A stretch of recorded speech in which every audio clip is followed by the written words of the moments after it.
hello बंधुসকল আপুনি যদি SBI you know এপটো ব্যৱহাৰ কৰি আহি আছে আৰু SBI ইউনো এপটো ব্যৱহাৰ কৰি ট্ৰেইন টিকেট বুক কৰিব বিচাৰিছে তেতিয়াহলে কেনেকৈ কৰিব পাৰিব যদি আপুনি জানিব বিচাৰিছে চাই থাকক এই ভিডিঅটো হেকলৈ আমি এই টপিকটোৰ ওপৰত কথা পাতিবলৈ গৈ আছো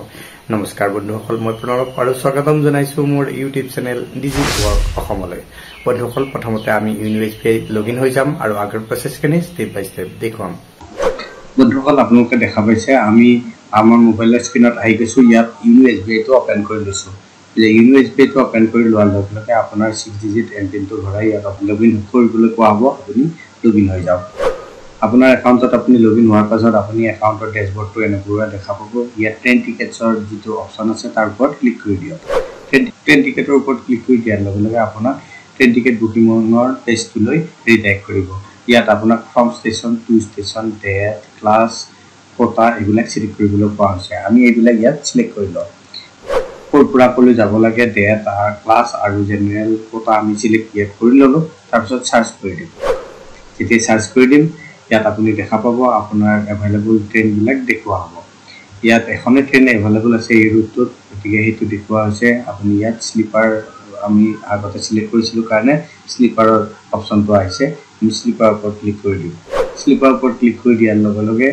ইয়াত এভেইলেবল সিটৰ সংখ্যা দেখুৱা হৈছে আৰু লগতে ইয়াত ফেয়াৰ আৰু বুক নাও এটা অপচন দেখুৱাই আছে আপুনি যদি জানিব বিচাৰিছে নেক্সট 5 দিনত কিমান কেইটা এভেইলেবল সিট আছে আপুনি ভিউ নেক্সট 5 ডেজ এভেইলেবলিটিৰ ওপৰত ক্লিক কৰি চেক কৰিব পাৰে সাধাৰণতে এতিয়া আমি ইয়াত বুক নাওৰ ওপৰত ক্লিক কৰি দিম বুক নাওৰ ওপৰত ক্লিক কৰাৰ লগে আপোনাৰ যিটো IRCTC ইউজাৰ আইডি আছে ইয়াত ভৰাবলৈ কোৱা হ'ব আপুনি IRCTC ইউজাৰ আইডিটো ইয়াত ভৰাওক আৰু প্ৰচিড কৰি দিয়ক যেতিয়া প্ৰচিড কৰি দিম ইয়াত কোৱা হৈছে no concession ticket allowed for this train মানে এই ট্ৰেইনখনত আপোনাৰ কনসেশন টিকেট নাপাব আপুনি জেনাৰেল ফেয়াৰতে টিকেট বুক কৰিব লাগিব ওকে কৰক ঠিক আছে ওকে কৰাৰ পৰ লগে আপোনাক ইয়াত আপোনাৰ পেসেঞ্জাৰৰ নাম এজ মেল নে ফিমেল বাৰ্থটো সিলেক্ট কৰিব লাগিব আপোনাৰ বাৰ্থ প্ৰিফাৰেন্সৰ কাৰণে লোৱাৰ লাগে আপাৰ লাগে নেশনালিটি এইবিলাক সিলেক্ট কৰক তাৰ পিছত যদি আপুনি এই পেসেঞ্জাৰ ডিটেইলখিনি আপোনাৰ পেসেঞ্জাৰ লিষ্টত সেভ কৰি ৰাখিব বিচাৰিছে সেভ টু মাই লিষ্টৰ ওপৰত ক্লিক কৰিব পাৰে টিক কৰিব পাৰে যদি আপুনি আৰু এজন পেসেঞ্জাৰ ইয়াত এড কৰিব বিচাৰিছে তেতিয়া এড এনাদাৰ ট্ৰেভেলাৰ ওপৰত ক্লিক কৰি আপুনি আৰু এজন পেসেঞ্জাৰ ডিটেইল এনেকৈ ভৰাই সেভ কৰিব পাৰে আপুনি এটা টিকেটত ম্যাক্সিমাম 6 জনৰ নাম এড কৰিব পাৰে আৰু ইয়াত এড ইনফেন্টৰ ওপৰত ক্লিক কৰি 2 বছৰৰ তলত যদি কোনোবা শিশু আছে তেতিয়া হলে শিশু ট্ৰেভেলাৰ আছে তেতিয়া আপুনি তেওঁৰ নামও ইয়াত এড কৰিব পাৰে এতিয়া নেক্সট কৰি দিয়ক নেক্সট কৰাৰ লগে আপোনাক ইয়াত বোৰ্ডিং ষ্টেচন দেখুৱা আছে আপোনাৰ মোবাইল নম্বৰটো ইয়াত এন্টাৰ কৰিব লাগিব যাতে আপোনাৰ টিকেটৰ ডিটেইলছ এই মোবাইল নম্বৰটোত গুচি যায় তাৰ পিছত আপুনি কনসিডাৰ অটো আপগ্ৰেডেশন বিচাৰে তেতিয়া হলে এই বক্সৰ ওপৰত ক্লিক কৰক আৰু আই একসেপ্ট দা বুকিং পলিচি এইটোৰ ওপৰত ক্লিক কৰক ট্ৰেভেল ইনস্যুৰেন্স যদি লাগে 45 পইচাত আপোনাৰ ট্ৰেভেল ইনস্যুৰেন্স পাই যাব আপুনি ইয়েস কৰি ল'ব পাৰে আৰু নহলে নো কৰিব পাৰে এতিয়া আপুনি নেক্সটৰ ওপৰত ক্লিক কৰি দিয়ক নেক্সটৰ ওপৰত ক্লিক কৰাৰ লগে আপোনাৰ বুকিং ষ্টেপ বিটা কোৱা হৈছে প্ৰথমতে আপোনাৰ ফেয়াৰ ৰিভিউ কৰিবলৈ কোৱা হৈছে আৰু পেমেন্ট কৰিবলৈ কোৱা হ'ব তাৰ পাছত আপোনাৰ সাকসেসফুল পেমেন্ট হলে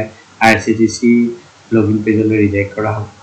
তাৰ পাছত আপুনি তাতে নিজৰ ইউজাৰ আইডি টু এগেইনষ্টত পাসওয়াৰ্ডটো ভৰাই ক্যাপচা কোডটো ভৰাই বুকিংটো কমপ্লিট কৰিব লাগিব যদি আপুনি IRCTC পাসওয়াৰ্ডটো পাহৰি আছে তেতিয়া হলে ইয়াত আপোনাৰ মোবাইল নম্বৰটো ভৰাইও আপুনি পাসওয়াৰ্ডটো ৰিজেনেৰেট কৰাৰ কাৰণে আগবাঢ়িব পাৰে এতিয়া আমি প্ৰচিডৰ ওপৰত ক্লিক কৰিম প্ৰচিডৰ ওপৰত ক্লিক কৰাৰ লগে কৈছে berth are allotted by the allotment automated system and given as per your preference only if available ইয়াত কৈছে বাৰ্থ যদি এভেইলেবল আছে তেতিয়াহে আপোনাৰ প্ৰিফাৰেন্স অনুযায়ী আপোনাৰ বাৰ্থটো দিয়া হ'ব কাৰণ এটো অটোমেটেড সিস্টেমৰ দ্বাৰা বাৰ্থটো দিয়া হয় ইয়াত ওকে কৰি দিয়ক ওকে কৰাৰ পাছত আপুনি পেমেন্ট পেজত আহিব ইয়াত SBI একাউণ্টৰ মাধ্যমত পেমেন্ট কৰিব পাৰে ডেবিট কাৰ্ড ক্ৰেডিট কাৰ্ডৰ মাধ্যমত পেমেন্ট কৰিব পাৰে আমি SBI একাউণ্টটো থাকিব দিম আপোনাৰ একাউণ্ট নম্বৰ আপোনাৰ একাউণ্ট হোল্ডাৰ নাম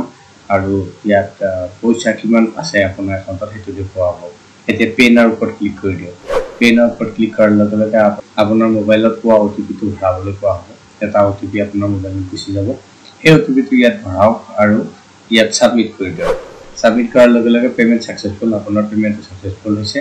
you will be redirected to IRCTC site now to enter password for IRCTC user ID please keep it ready আপোনাৰ IRCTC login page লৈ ৰিডাইৰেক্ট কৰা হ'ব যে পাসওয়াৰ্ড ভৰাব লাগিব ওকে কৰি দিয়ক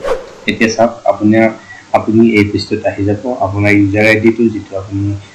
টিকেট বুক কৰাৰ কাৰণে ব্যৱহাৰ কৰিব বিচাৰিছে যেটো এন্ট্ৰি কৰিছে অলৰেডি হেতু দেখুৱা হৈছে তাৰ পাসওয়াৰ্ডটো ইয়াত ব্যৱহাৰ কৰিবলৈ কোৱা হৈছে তাৰ পাসওয়াৰ্ডটো এন্টাৰ কৰক আৰু এই ক্যাপচাৰ কোডটো এই বক্সত ক্লিক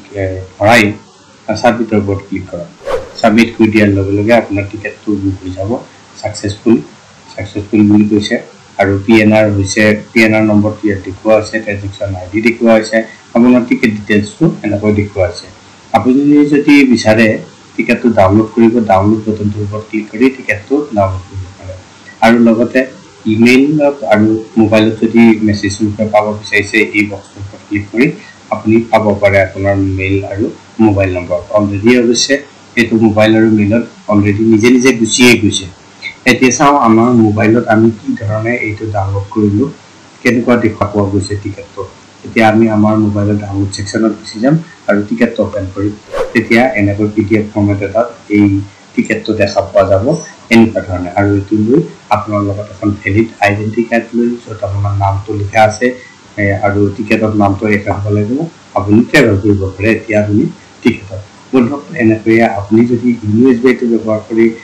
IRCTC টিকেট মানে ট্ৰেইনৰ টিকেট বুক কৰিব বিচাৰিছে তেতিয়ালে সহজতে কৰিব পাৰে আশা কৰিছো এই ভিডিঅটো আপোনালোকৰ পছন্দ হৈছে কেনেকৈ আপুনি ইউএসবিত গৈ ট্ৰেইন টিকেট বুক কৰিব পাৰে তাৰ বিষয়ে জানিব পাৰিছে যদি এই ভিডিঅটো পছন্দ হৈছে ভিডিঅটো কৰক লাইক আৰু চেনেলটো সাবস্ক্ৰাইব কৰিবলৈ নাপাহৰিব পুনৰ লগ পাম আন এটা ভিডিঅত তেতিয়ালৈ বন্ধুসকল নমস্কাৰ